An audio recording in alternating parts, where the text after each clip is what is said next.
Since that time, less than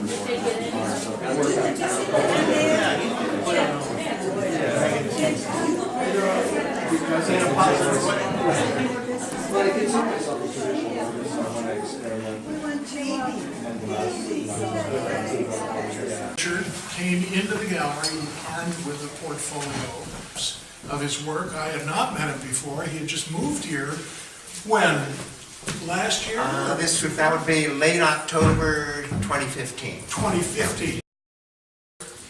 He's a New Yorker, and I said, you know, you really should meet an artist that I am close to here in Cleveland, George Kozmon. So I got these two gentlemen together, and they took a liking to each other, and I suggested and I suggested that they both curate each other's show and mount it together here at the gallery because we had enough space to do this. And this is something that I truly enjoy doing, is to bring new work to Cleveland and make it available to interested individuals. This afternoon, I've invited George Kozmon and Richard Vaux to talk about their work and then talk about what their responses have been to one another's work. And it's very free-flowing. We have no structure to this, and we would definitely invite you to offer questions for them to answer if you are of a mind to. But please feel free to settle in and enjoy yourselves this afternoon. Thank you very much for coming. I appreciate it. Want me to start it off? Sure, Richard. Go right ahead. I'd like to welcome everyone, and I suggested, I don't know if it worked out this well, but all of my relatives are on this side.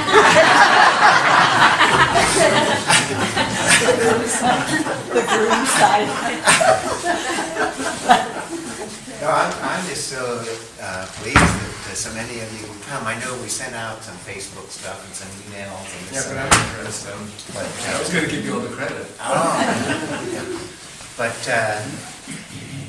what I'd like to do, frankly, if it's okay with George, is just tell you a little bit about my work and mention a few things that I think, since I've known him for over a year now, things that we have in common maybe in terms of philosophy and even our insights into what we think artists do. Collector, someone that in terms of his background knows what studio artists are about and what they do. It's because of his education and his background and his resume. So I wanted to thank Bill for introducing me to the gallery and to George. And I mention that because there are three sort of, I guess, people in a way, three types of people in a way that have not influenced my work, but told me through the years what they think I'm doing as an artist. And these are a couple of art historians from the East Coast and a couple of art critics that reviewed my work through the years. And they've come up with, I think, a few things that have helped me along knowing, in a way, or at least for being able to verbalize slightly what I feel I'm doing as an artist. The first thing is I've been labeled a formalist by several art critics and I think one a historian. And I know George is a formalist too, in a way, in that a formalist is a person that is academically extensively trained and also has a sensibility and an eye for the basic visual elements that go into any piece of art, two-dimensional art at least. And these would be, line, direction, shapes, sizes, color, texture, light and shade, values, things that art painters or artists use to orchestrate their compositions and have sensibilities to create and resolve a two-dimensional piece of work. So I feel that I'm a formalist, I know, and I know just looking at the George's work, I know that he is, whether he likes to be labeled that or not. The next thing that I think I'm relating to what I've been labeled at is a romantic. And I think George and I have that kind of commonality too, in that we're both involved with the smallness of us in relation to the vastness of the universe. The scale, each work of mine I know, and I think George too, the scale has a lot to do with vastness and the elements relating to us as little humans. And for that reason, I feel we're both, very much romantics. The third thing that I've been labeled through the years, really, is there was an art critic by the name of, or a historian actually, at Fordham University called Irma Jaffe was her name. And she was a senior professor of art history at Fordham. And she, this was maybe even 20 years ago, she told me that what I should look up, and I already knew about this, but she felt that I identified with abstract impressionists. This would be folks like Mark Rothko, artists who used light and light as their main influence on their work, or a partial influence on their work. But some very abstract, like Rothko. Some others, I think, like me, sometimes logical, but also, to me, very much abstract. And, of course, I know a lot of you folks that have studied art and everything, we keep in mind that the Impressionist subject for any painting they did was light. How does the light play on this? How does the light play on 40 paintings of Rouen Cathedral facade for Monet? It's the way light plays on the subject that is their inspiration.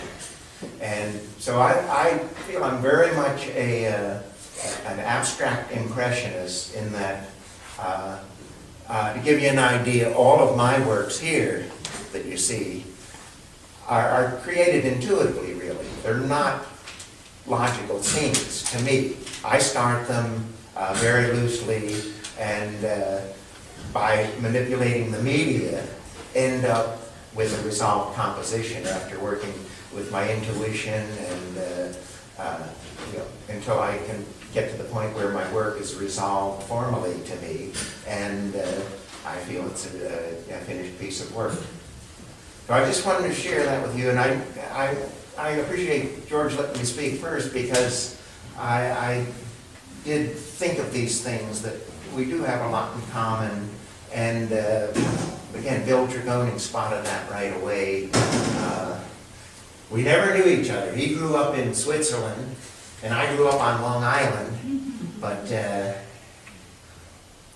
I have to concur with pretty much everything, because we didn't talk about what either of us would say, and I mean, you nailed it beautifully, because I agree exactly with what you say, where I think we both come from a traditional formality where the formal elements of constructing art matter to us. The technical aspect, how you put the color line form together, all those formal elements beyond the conceptual. Conceptual then becomes the second half. It's like a dichotomy of two things: the formal structure of the piece and the conceptual structure of the piece, and how do those two things work together. And I think we've shared that interest very, very much. What was kind of interesting too, and what you just said, was that I think both of our works look really structured, but we both work intuitively. I work intuitively as well. As anal retentive structurally as it appears, it's pretty much just kind of winging it and letting the work develop of its own accord. I know when I teach, one of the things I'll say is that, well, when you have an idea in your head, it might be a pretty pure and perfect thing, but once you start working with materials, those materials it's almost like they have a mind of their own, they want to do their own thing. So now it's a dialogue between you and the materials, so that you have to conform to what the materials want to do. So there's this adaptive process, which is the creative process of building a work. And that means that you have to be open to the idea that your idea will shift and evolve and change as the creation of the work progresses. I think when Bill introduced us, we spoke over the phone or something like that, and he said, yeah, you should check out this guy's work, and then I was in, and you gave me stuff like, all right, let's check this out. Now, who is this guy? You know, I'm like, I get it, you know, this works really nicely. So I was impressed, and I thought, oh, that would be a perfect pairing. So I agree, a good call. And then it was a pleasure going up to the studio, to Richard's studio in Hudson, and seeing what he was doing, and the variety of works that he was doing, and then back to my place. And so we had a very rich dialogue in terms of the conversation, looking at each other's work, and then even choosing the show. We both brought in, and we both kind of tentatively chose a number of works along the journey, but then we both decided, like, let's just bring in a lot more work than necessary, and then choose how things work together, how each piece plays with its neighbor or across the way. And because of our work, a lot of the similar scales, some of the similar palettes, there was just this clear conversation where most of the spaces lent themselves to, it's like they formed themselves, and that was really rewarding. In terms of subject, I want to follow up on the romantic. I think very true. I know for me, like all of these, most of my landscapes are very specific places. They're very specific places I've been to, experiences I've had. You know, like the big one, that's Mount Washington in New Hampshire. I climb and hike and do all this stupid stuff. And so they're very specific places. But at the same time, I want them to be more archetypal places, to where, like, that doesn't have to be Mount Washington. It's about rock, snow, ice. It's about a place that is not necessarily habitable. And so I think of landscape very metaphorically or symbolically, and I think you do too, where it's more about the humbleness of the experience. There's been psychological studies done about the sense of awe, like when you go to the Grand Canyon or something like that, you're like, wow, you know. And so there's a sense of awe, and that brings a kind of a humbleness to yourself, and as you said, puts you in place of the hierarchy of universal things. And I think we both innately respond to that idea of a landscape, not necessarily rendering a landscape to say this is the tree in the backyard or whatever. So I think we do share that in common quite a bit. Both of us also are interested in, I think, technique, where back to the formal things, I think it's important that conceptually pieces hold up, but at the same time, the technical execution on a work has to support the idea of the work. And so we both have this grounding, but you like to play with materials too, you know, so we choose, like, sometimes really traditional materials and then play with them and see what we can pull out of them. I know for me that ranges from the prosaic, which is a number 2 pencil on some of the wood panel pieces, or you playing with the vinyl and how you deal with the charcoal, which we've both done. I know for some of the charcoal, I have a wood burning stove. I chop down trees, split them, burn them over the winter for heat, take the unburnt pieces out, grind them up in old mortar and pestle, you know, just to get, like, the kind of charcoal that I want. And yours has a softness, mine has a hardness, and that's one of the things I like, because there's those subtle differences.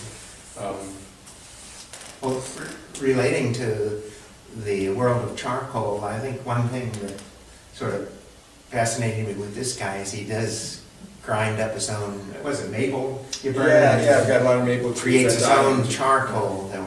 I started working on these powdered carbon pieces about a little over 20 years ago, and it was just coincidence, actually, where I was teaching at Adelphi University. The copy machine in the office broke down. They had canisters of copy machine toner which as it turns out is like 96% powdered carbon, and then a copolymer and some other, so we couldn't use them anymore. So I took them into my advanced paint drawing class, and we used it one time, 15 students. The studio was like black soot. So I took it home, and I had the chemists at Adelphi study it to be sure that as long as, the bottom line was, as long as I wear a mask and not fear black lung disease, I'd be okay as far as doing a job on it. But so then I went home and I started working on these, but I wanted to mention a couple of things relating to these carbon pieces. Is they're all built from scratch. If you'd see any of these pieces, the first 3 or 4 hours of working on them, it looks like an abstract expressionist piece of work, like Franz Klein, black and white. I splashed the powdered carbon on, and then to get to the point where they are now, it's a few hundred hours maneuvering that stuff around. But I don't, some people, including my wife, I think I'm a little anal with the kind of final detail I get on these. But the idea is I just keep pushing it around until I get what I want. But it's powdered carbon. And I wanted to mention Stephen Benny back here, who designed my website, is a musician also. And he created I guess you'd call it a video, a short video that's on my website. And what we did is every, probably 5 or 6 hours of work session, I take a photograph of the piece in progress. At the end, maybe I'd have, maybe 15 or so, depending on the piece. But, and he took them then, and with his music orchestrated it into a 3-minute video. So if any of you are interested in seeing the evolution of these, from the splash of powdered carbon onto the paper to the finished piece, just look at my website, and it's under videos. You can see with his music in the background. Be sure you have good speakers if you... Very good. But I wanted to mention that because it's, although some of them look almost sort of logical, they're abstractions to me. The way they relate to the light abstract impressionist in me is that I load it with a lot of powdered carbon and then spend a lot of time removing the carbon, which is actually allowing light into the work. And you remove the carbon with what? Mostly an airbrush. That's a good point, Chris, because you can't touch it. It's just soot laying on the paper. I use an airbrush and I blow it away, and I have a lot of soft brushes. In fact, one of my favorite brushes I found in the parking lot at the university. It's like one of these fluffy brushes that people use to put makeup on. Perfect for what I want to do.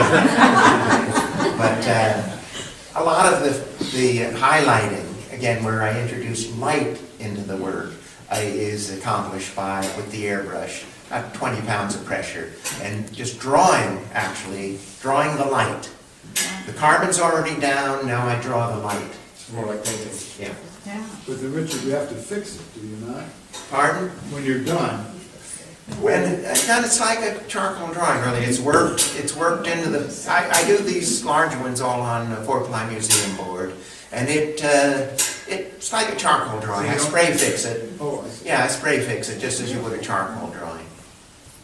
One reason I gravitated toward that powdered carbon from the Xerox machine was that I could get very rich blacks, really rich darks, and the other probably influence on that was at the same point I was teaching a course in technical resources for artists at the university there, and in my textbook it listed all the different decades and centuries when different pigments were started to be used.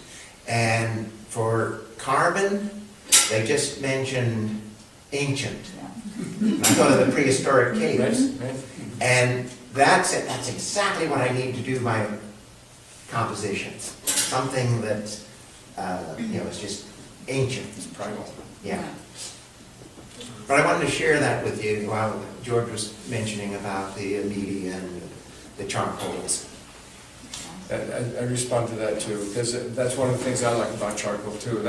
And even in terms of whether it's graphite, a variety of those kinds of materials, that there's a primalness to them that goes back 50,000 years that we know of. At the same time, I'm also sensitive to the fact that we live today, so how do we work with materials that go back 40,000 years, but do it in a way that's relevant in our context, in our place and time?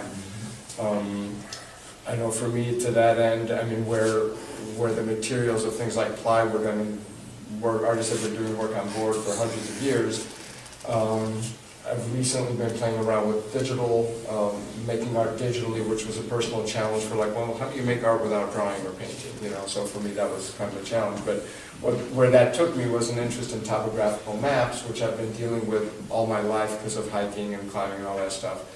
And so I was fascinated by the patterns of what that does conceptually, where, here's a painting or a photograph of, let's say, a mountain, and there's a topographical map next to it, and it's the same place, and we, as human beings, can make that conceptual bridge to say this is the same thing, even though visually they're completely different.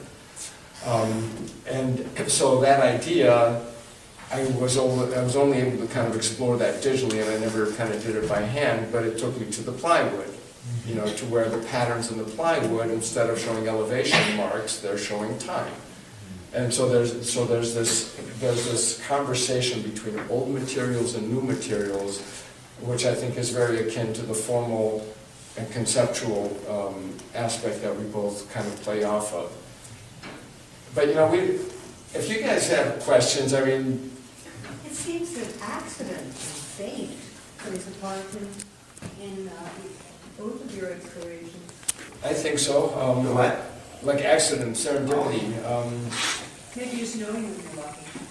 Well, I tell my students that there's no such thing as a mistake or an accident. It's just an opportunity you haven't considered that has recently presented itself.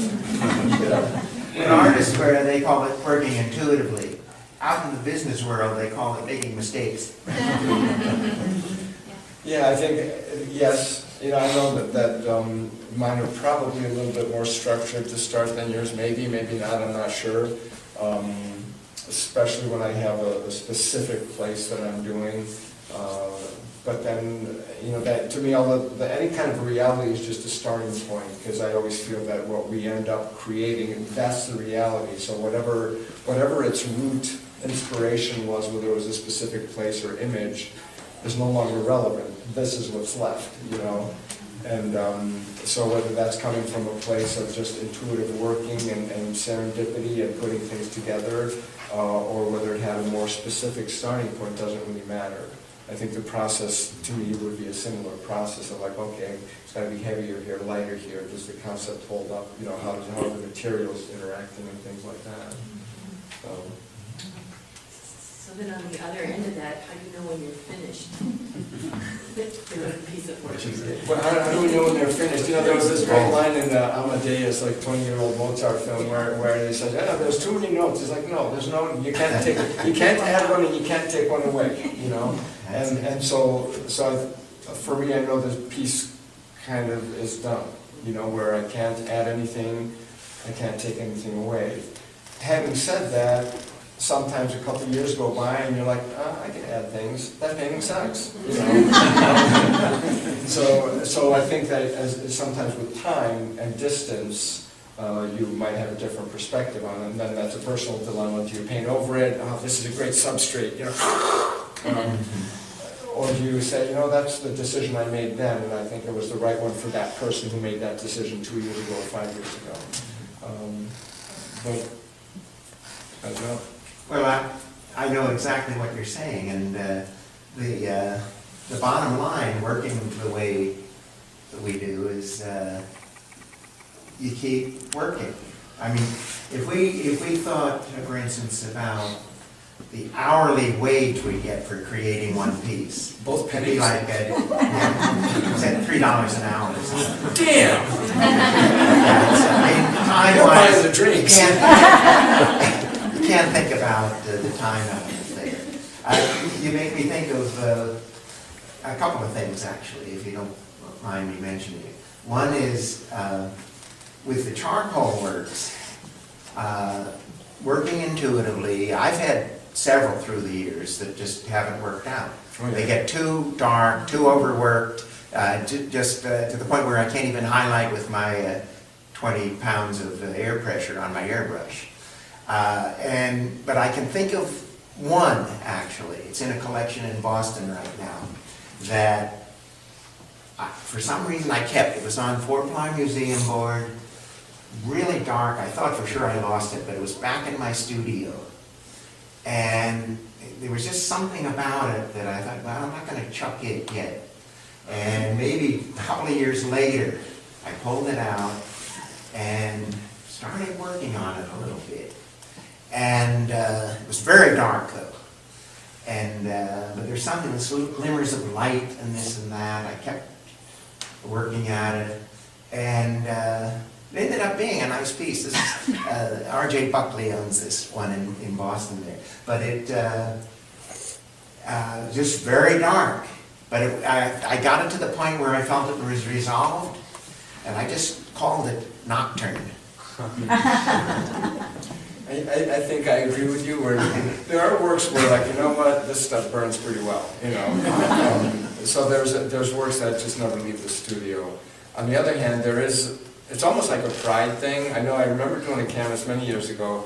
Composition was static, everything was centered. I knew I wanted it centered horizontally, but not vertically, and it ended up being centered vertically.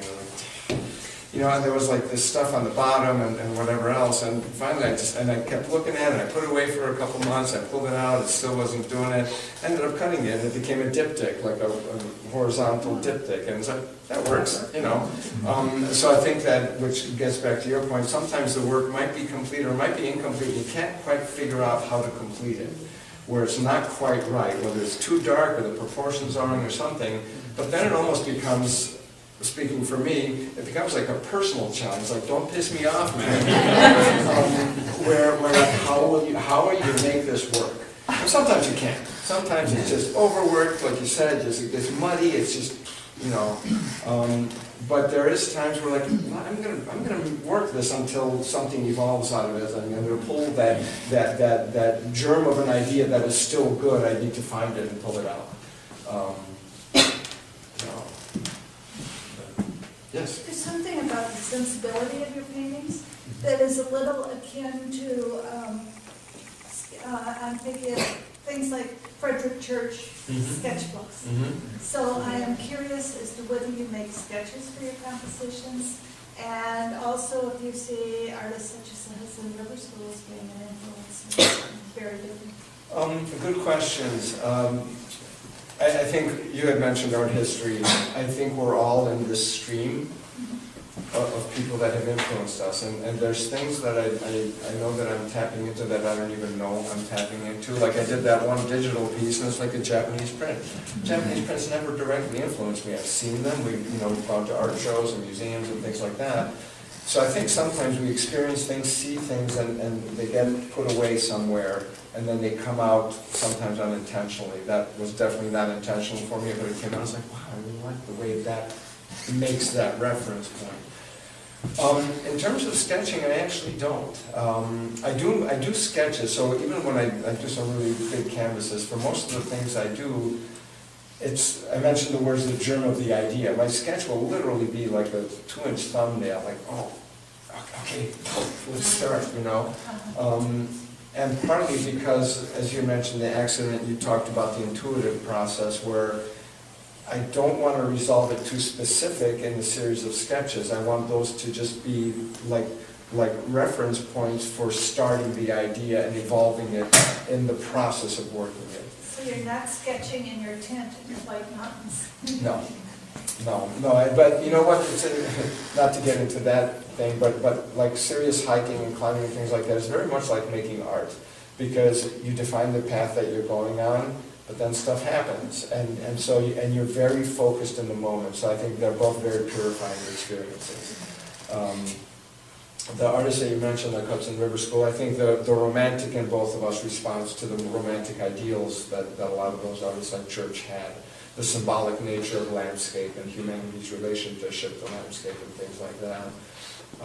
And they've even more recent years have done studies on how does the human biological entity respond in the landscape, you know, where you walk into the woods and your body reacts chemically. You can't necessarily feel that or know that, but it's measurable, you know.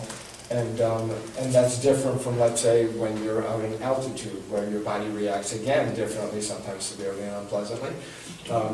But so we grew up in the landscape, and different landscapes resonate with us in different ways that have a really deep biological core. And so I think those are the things that I'm interested in, which is why, like, I don't want trees, I don't want any of that in them. I want kind of the starkness is right now for what I'm interested in. That will eventually, I'm sure, evolve, because you never stay in one place.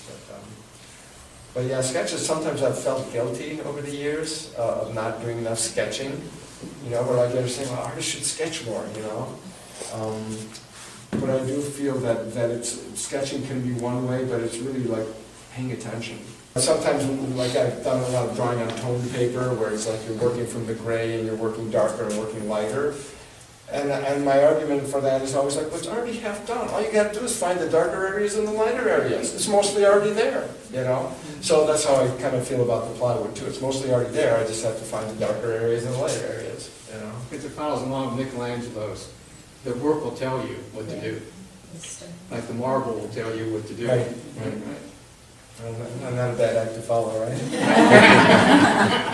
I noticed, George, on your works on paper there, you're such an ace on selecting where to just leave the empty paper. Thank you. No, what's funny about that is that they're neat. Like, because you got to cover them up, they got to be pristine. They drive me crazy. You know, like for my paintings, when I do more painting, it's just, you know, splattering and splashing. I'm a mess. I mean, you've been over my studio, my floor, you know. So I'm very messy. You know, it's like I enjoy the splatter of paint and the material, the inherent nature of the materials. And so for that one or two pieces where it's like it has to be pristine, I wanted that. I wanted that stark whiteness that the paper can you know, do with the snow. But it's also a pain in the ass, you know, where it's like, oh God, because it's got to be pristine, you know. So you're going to that by removing, you know. So I'm going to that by not letting it get there if I can control it. But I wanted to jump back to the question about when you know the work is complete. I always think of like most of my work, and I'm not sure how you feel about yours, is that each work is almost like a stepping stone to the next work. You know, it's almost like I'm making this one so I have the excuse to make the next one. And so I generally feel like over the course of when you start adding up the years, you know, where whatever percent of the work is just, that's the burn pile, you know, that's the paint over it pile, you know, whatever, 5% of the work, 10% of the work, that's just utter failures, whatever. But it's a stepping stone. And then there's, I don't know, 80, 90% of the work where like, all right, I'm okay with this piece. It's not a masterpiece, but it's okay with getting me somewhere else. And then there's the handful where like, that's a keeper, you know, I'm keeping that piece.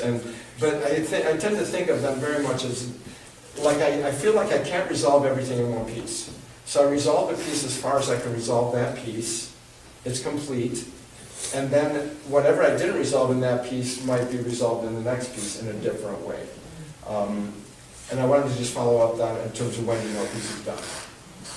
It's done at that point, at that time, to your satisfaction, but you're not completely satisfied, which is why you go to the next piece. Just two questions. Do you use photography, either one of you, to document like spaces that you are really touched by. And also in your studio work, in your studios, do you work with natural light, or I know someone who works in very dark places. Do you work with, artificial light? I myself, I'm blessed to have a nice studio with a lot of natural light. And given a choice, that's the choice. I'm now in a position of shifting my studio environment, and I'm not sure exactly where that will be. The choice would be natural light. Circumstances may or may not dictate otherwise. In regards to photographs, there's some things that are very specific photographs that I've chosen, but then I'm happy to change that reality, so many of the pieces are directly from photographs that I took while hiking, climbing, whatever, and there's others that are not. So Richie, you pointed out that piece doesn't exist. That's a kind of a composite piece of an idea of an outjutting rock over a field of snow. So sometimes it's more like, okay, I have this idea for a piece, and it's based on an experience of reality, but it's not a representation of a real place. Some are, some aren't. The digital pieces are all real places, but I don't hesitate to manipulate and change them. So like even this piece, this is Mount Washington, but I flipped it. So that's actually a reversed image only because I didn't like where the mountain would have been with the patterns in the plywood, which gets back to Dennis's point, where had the mountain been on the other side, it would have closed off an area that was really satisfying to me on the plywood. I didn't want to obscure that. So I changed it. So I changed the reality to suit my purposes. Well, and then I'm about the same. I do have, now and then, in fact, since we moved to Ohio even, there have been some major cloud formations and things that interest me.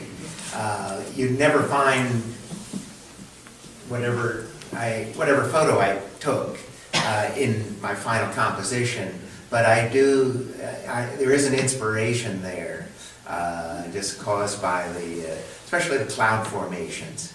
One other thing I'd like to share with you folks relating to the media is my paintings, these larger paintings, thinking about coming and going. There's this one painting over here, which you can take a look at. I started probably about 8 years ago. And when we moved to Ohio, number one, it was slightly damaged in the move, but all my larger paintings are done on 20 mil thick frosted vinyl. And I use that because the way, and it's UV treated, but the vinyl has a slight texture to it, which holds the acrylic paint.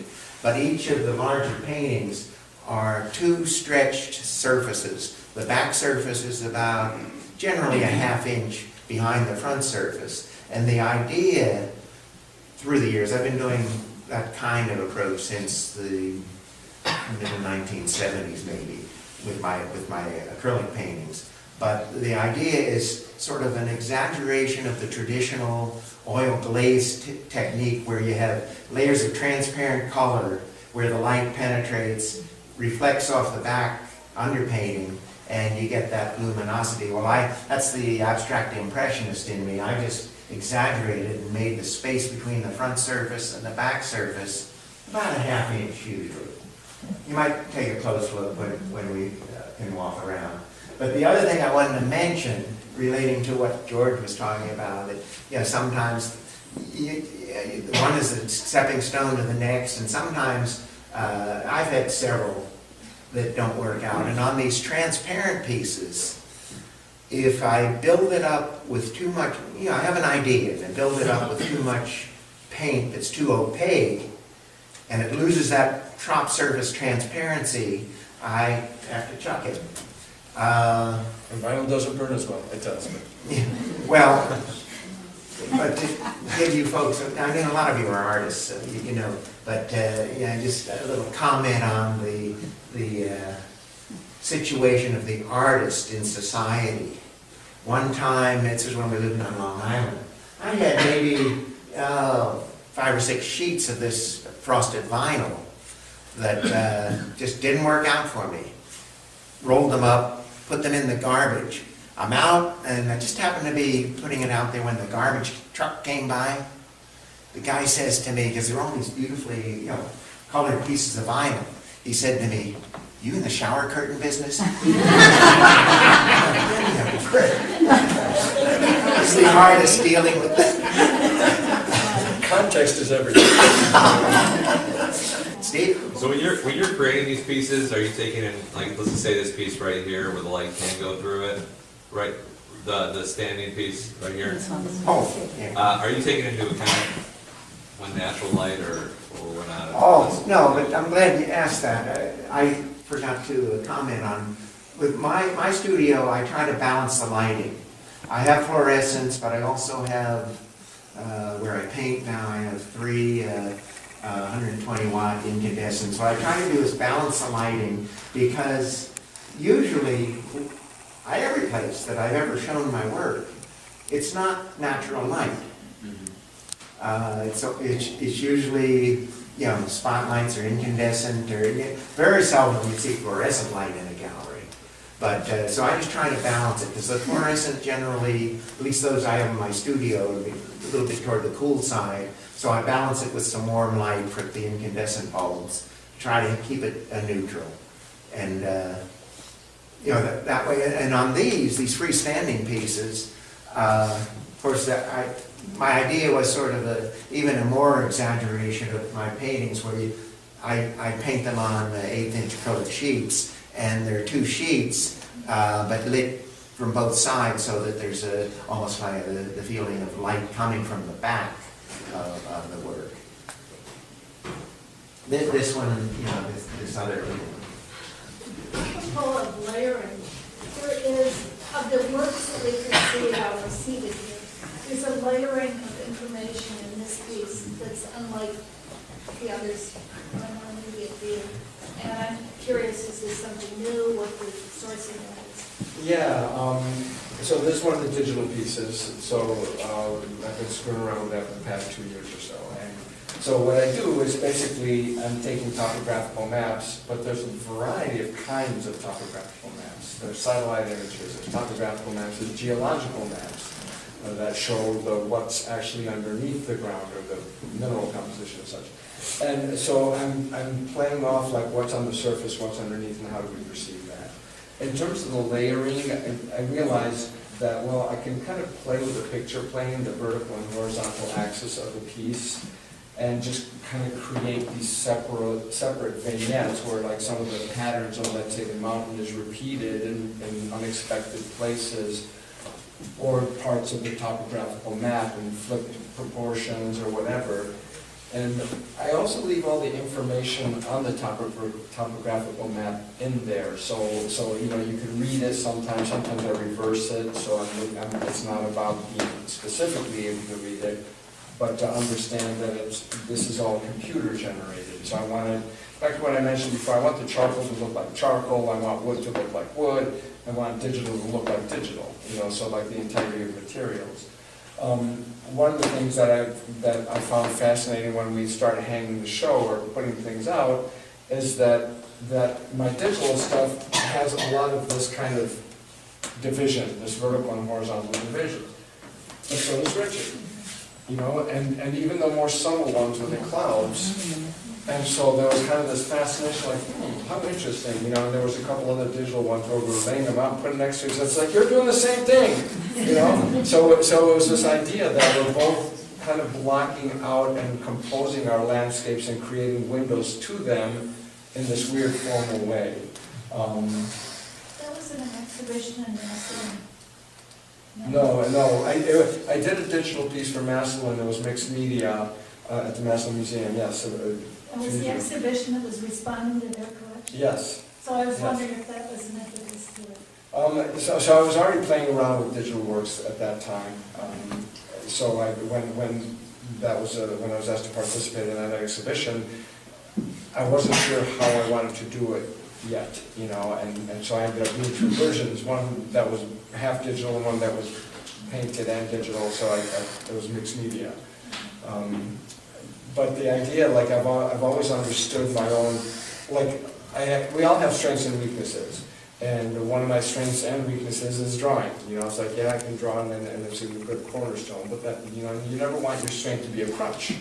So there's always that challenge, like, okay, build on your strengths, but don't let your weaknesses be a detriment. And so I'm kind of a Luddite as far as technology is concerned. If my brother was here, he would like say, yeah. So sometimes I'll choose materials on purpose that I'm not comfortable with, even charcoal. Like, oh, why would anybody want to use charcoal or powdered graphite or any of that stuff? What's the matter with you, right? But I found the same thing. Sometimes we choose materials just to overcome the challenge of dealing with them. And so the digital explorations were that for me.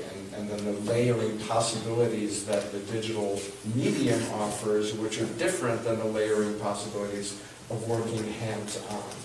So I find that the creative process is the same, but it doesn't have the same viscerality, if that's a word, the visceralness when you're actually physically working with materials. But I do enjoy the layering of it. George, is the mountain scene also done on the computer? Yeah. Yeah, so it's photographed, I'll manipulate the photo, sometimes I'll cut it into pieces, stretch it out, change the proportions. So that was a mountain? Yes, yes. So that, yeah, it's a real place, and some of them are very specifically real, like very specific mountains, and most of the titles are of that mountain.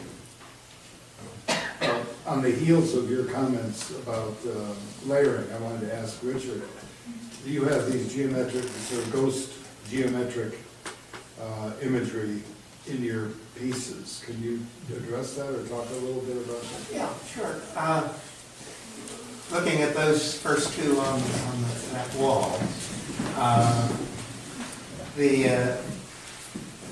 the geometric thing for me is sort of an architectural element, but in terms of the formalist in me, you know, like these two on the right here too, the formalist in me ends up wanting to not feel confined. A lot of my imagery ends up being sort of vast kind of landscape looking imagery. And any landscape painter, I know some of you folks I've talked to before we began, you're always dealing with this, you have this, even a horizon or, you know, this vast kind of horizontal space, and then you hit this frame. And I thought, yeah, that just sort of boxes everything in. So you see like that black and white over there, what I did is just sort of echo the vertical contours of the frame in the actual piece. It's on each side, maybe about 4 inches in on the actual piece, there are geometric verticals, and that helps me to sort of echo that outer border that's so confining for a landscape painter, for someone that has landscape imagery. And this one too, in the middle here. But I think that was sort of the genesis of that kind of thing. In my bigger paintings, you can see it happening too, this geometric thing slicing through. And I think it's the same kind of thing, that you, rather than boxing it in with this frame, just sort of echo the frame geometry in the piece here and there. Yeah. I just want to make a comment on something else I see happening with that, is that when you put a rigid line into sort of an amorphous kind of composition, you accentuate the curvature and the cloud formations, because you've got these. That's true. It's like sort of the opposite, huh? The cloud's so very organic and free-flowing, and then this architectural thing. And by the way, one thing that was sort of an influence when I started doing that, I don't know how long ago, was looking into windows. Like if you're in an interior and you look out a window, but you can also see things in the interior reflected in the window. So it has that, you know, sort of coming and going, depending on where you focus. If you're looking out, it's one thing, but if you focus on the glass, it's another. It's the interior, even behind you, maybe. Yeah. Well, it brings a human element into it, and the human-made element. Yeah. You know, the organic versus inorganic, and the contrast between those two things. Sure.